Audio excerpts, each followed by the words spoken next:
What's good? My name is Kel And Chris. and Chris. So this is our official first YouTube video together. Um, and of course, I was thinking about, since it is that we're here in America right now living, I was thinking that it would be a good idea for the people that knows us back home, to kind of explain just a little bit why we made the decision to actually move from Jamaica and relocate in America. So for me personally, the reason why, of course, because of who I am. As you guys can see, this is my girlfriend.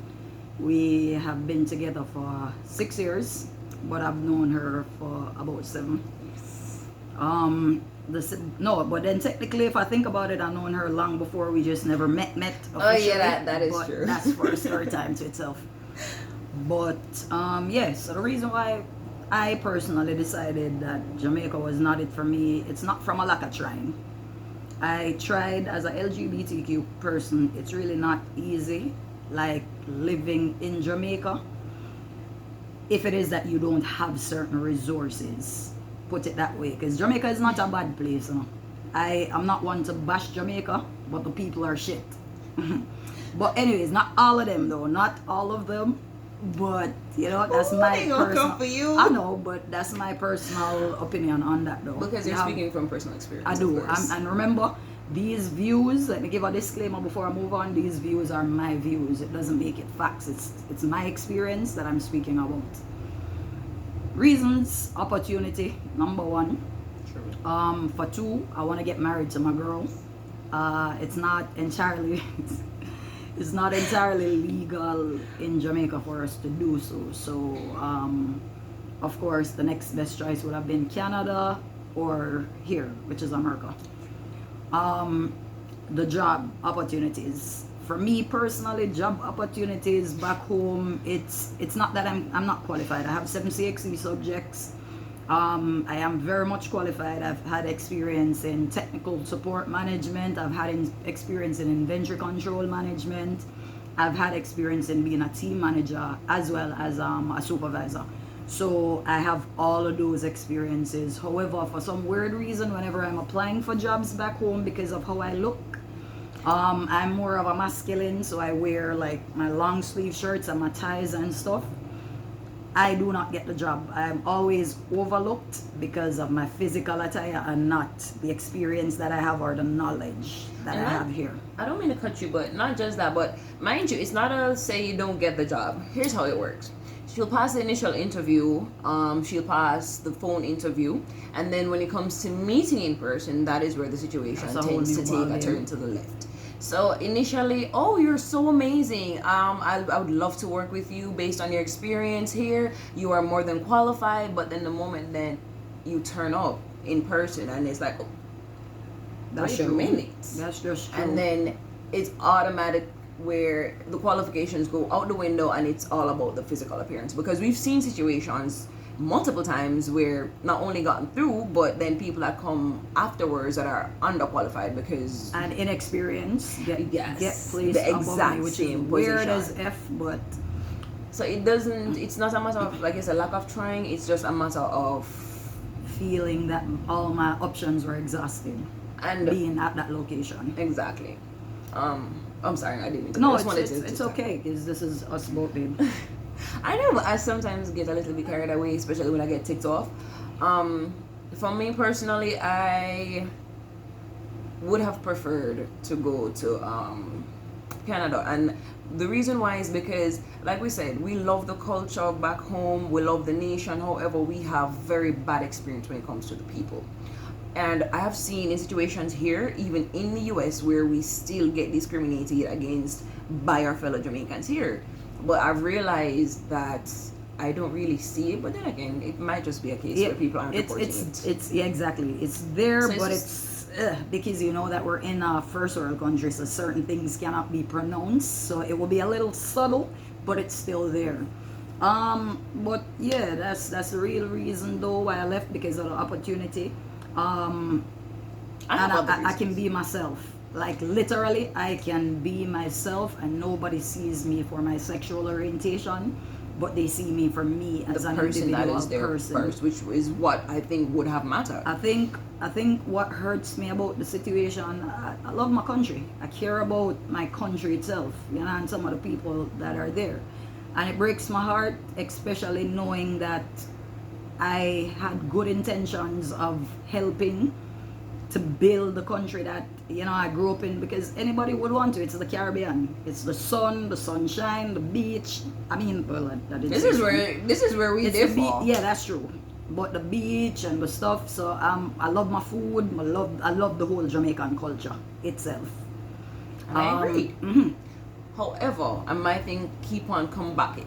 I can hear the Jamaicans slip out every now and then. My thing keeps coming back to this, where it is a case of almost like a prejudice, where you have to come from a particular class or a particular caliber back home. And fellow Jamaicans know the last names that get special treatment, the Azans, the Mafoods, you know, these upper echelons that would live in the Cherry Gardens or the more aristocratic areas of Jamaica. Yeah, if you're family to those people and You're you're born fine. in the LGBT, You are A-okay. you're good.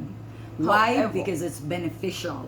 It's beneficial to other Jamaican people. So as a result of that, you realize that the treatment, so my personal experience would not be the same views of other LGBTQ members there, because they're not getting targeted like I am. Now, me coming from the ghetto, coming from a ghetto situation, like not talk about board house type of situation. That's what I'm talking about. Coming from a ghetto situation, board house type thing, it's actually heartbreaking, because one would think that, you know, based on the fact that you're in that situation and stuff, people would want to see you elevate out of that situation so you can help people. That's further from the truth. It is further from the truth. It hurts that I had to walk away from a life that I'm prone to, a life that I'm used to for over 30 years. But the situation is, at some point in life, you have to realize when a situation is for you and when a situation is not for you. Just because you were born in a particular family doesn't mean that you will be accepted. It will be cool with other family members. Now, like you know, other family members, like, take for example, if me, you know, personally have a kid, as a heterosexual Jamaican, I don't want to see my kids growing in the LGBTQ community. You know what I mean? I would be more accepting if it's an outside person that nobody knows, which is a little bit confusing to me. I don't get it. Okay. The The reason why I'm looking like that is I could actually put it in a quick scenario for those who are a little bit confused. So it's like this.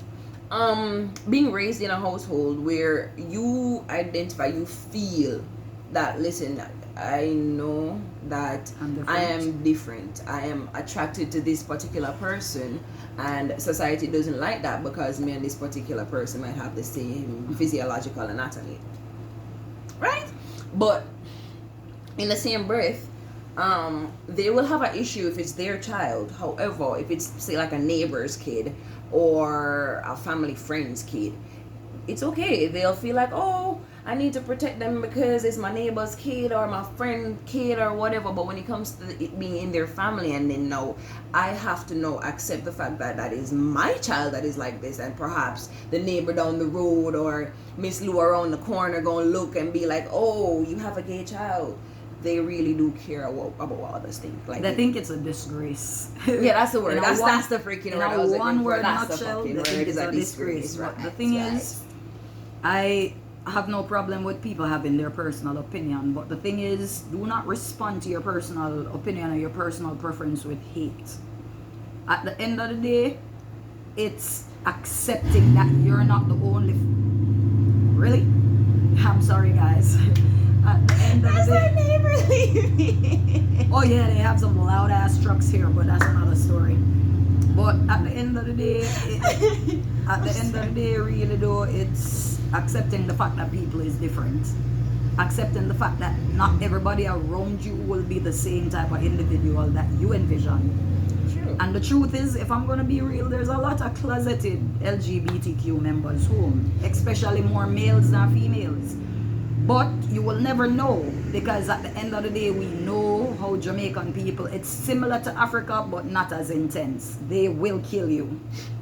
Especially, does it still kill your ass back home? I know. All right, let me explain something. No, that's what I mean. As in, back home, they will kill you. That's what I'm talking about. Talking about is not. Listen, here is where, and this is my observation and opinion. There is a bias when it comes back home, and I'm sure a lot of our LGBTQIA plus men will attest to this. That, or not even just the men, but the masculine energy will attest to it. That, listen, if you're a female presenting a masculine energy, they're going to have an issue. If you're a male presenting a feminine energy, they're gonna have an issue. Now, why they're more accepting of the males presenting a more masculine energy? Because it's harder for them to tell. It's harder for them to be like, oh, okay, this person is a part of the rainbow community. It's harder for them to differentiate. So they feel more comfortable at ease because for some reason in the back of their heads, because that person is gay, automatically they're attracted to them. I don't know where that logic comes in. Oh, that's a myth. To have to go into that another point. Yeah, that's a myth, by the way. And it's just pretty much the same when it comes to females. Example, me and Babe. Babe can go outside and it's instant aggression, instant violence, instant threat to the life. I will go outside and it's more like, hey, baby, give me your number. I have the real thing for you. Which brings me to the point of why we moved. Because since we've been here, bro, it's the total opposite. Like, we'll be on the road and we'll walk and stuff. Like, people actually look like, hey, yo. And look I like don't try to think it's family, excessive PDA. you know what I mean? It's just literally being beside each other. We aren't even holding hands sometimes. Sometimes this is the most PDA you'll see on the road. Or if I'm crossing the road, like, babe, give me a hand because you don't know how to cross. But that's... You know I'm like right beside you, right? So... You're 16. But that's it. It's not like we want to be all outside just, oh baby. No, it's not that type of thing. I just want to be able to walk down the road, walk beside my partner, and not have to be playing catch up, or I have to be so far ahead because somebody, if they see us walking beside each other, somebody gonna be up in the feelings and be like, oh, fire for bone and this is sodomite and that and brave. Yeah, Why? totally unnecessary. So to kind of sum it all up as to why we moved, one, we've come to realize that there are unfair there's unfair treatment in the working field when it comes to how you look physically. So your physical appearance is taken into consideration more than your education as well as the experience. Violence is higher. Even if we leave Jamaica and go somewhere, get married and come back, they will not acknowledge your marriage. Hell no. It is a buggery law. Mind you, if they find out that two men are having sex, even if they are married, they go in a jail. You and your husband go in a jail. Why? Because you broke the law. And you're telling me. Funny that she brought that up.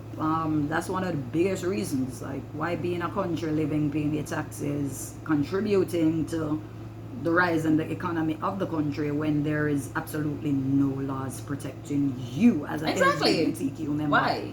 Why would I? That's a good question. I'm paying my taxes for no protection. Make it make sense to me. And I think it's not saying that, oh, we want you guys to resurrect flags and all of them unnecessary fuck shit. No, like, but just treat us like human beings. Just treat us like, that's all we're asking for. Treat us like humans. Treat us like human beings. We're not asking you to roll out a red carpet. What's gonna happen to Jamaica is brain drain, and they're already experiencing it because a lot of their skilled people, they're friggin' leaving, and these are not even LGBTQ people. To be honest, most of them straight people. Better life. So if the straight ones are moving and they're from protected, there, why shouldn't we? Why should we stay and develop a place that doesn't want us? Like, at the end of the day, if I'm a billionaire, give me one good reason, and Jamaica doesn't like me or my kind, give me one good reason why I should really blink, you know, the flick of an eye to say, let me see how I can help these people that don't even like me. Like, I'm waiting. My thing is this, I'm going to be brutally honest. A lot of people are going to say, oh, we're just talking shit and we're just being mean and we're just... No. What I want y'all to realize is this. We might look and sound like this, however, was born and raised in the garrisons of Kingston. Yeah, you're not was a product of your outed community. by a family, by you know, I don't give was outed by her daddy. Yeah, my daddy outed And me. then the threats started on her life. So she ended up having to run away at what, 17? A 17-year-old was chased out of the community. I was raised in a homophobic household. My mother is a police officer. And I know for a fact that people aren't protected based on experiences. But guess what? We're going to have story times for those. Yes, and it's not just being raised, but I used to go to these police stations every Saturday and Sunday when my mother worked. So she would take us to work, and we'd be in the guard room, in the close to the barracks. Then again, every station set up different. But if you have been to 100-man police station, which I've frequented quite a lot as a child. I have been to Waterford, I have been to Spanish Town, I have been to Lindsay. I've been to a lot of police stations just chilling with my mom for the day. And being there, overhearing situations being reported and not being jotted. Oh, y'all, we have story time. So we're not just speaking for speaking's sake. We're talking from experience that we have lived through and what we have seen others live through as well. There's a whole lot because we have some other story times. This is just a peek. We're about to wrap this up though for this particular video, but it's just an idea as to why we left. So it's just a better experience here. We can live and we can be ourselves. We were just explaining in depth as to why we came to these conclusions, how we came there. So yeah, I think that's just like a quick. That's just So that's it though, as far as the first video. I know it's a little bit sketchy and Ray, but everybody's YouTube video is trash. So the first one that is so I'm sorry, but let me clutch the pearls, ma'am. I'm sorry, but you know, like over. There's a lot more to come. This is just, I guess, giving you guys a little bit of insight on, you know, what we will be focusing on, what the channel will be all about. And it's not going to be centered around these two. No, it's just going to be like random stuff that we enjoy doing and talking about. But this is something that we're really passionate about, and we have gotten some not so favorable responses when we just talk in general. So we figured, hey, why not just put it out here and make it even bigger and piss the world off. But hey, with that said though, I hope you guys enjoyed our first video. You're beautiful. I hope you guys enjoyed the first video. And stay tuned, like I said, like, share, comment, subscribe, because we have a whole lot for you guys. Oh, we gotta tell you about the story time when this one was almost taken away on a fucking bike back. I'll leave you guys with that one. We moved in with a crazy dude. Oh, not gonna give her 5 minutes of fame. But with that said, guys, I want to thank you all for staying in tune with us. Again, my name is Kel. And Chris. And we'll see you guys in another video.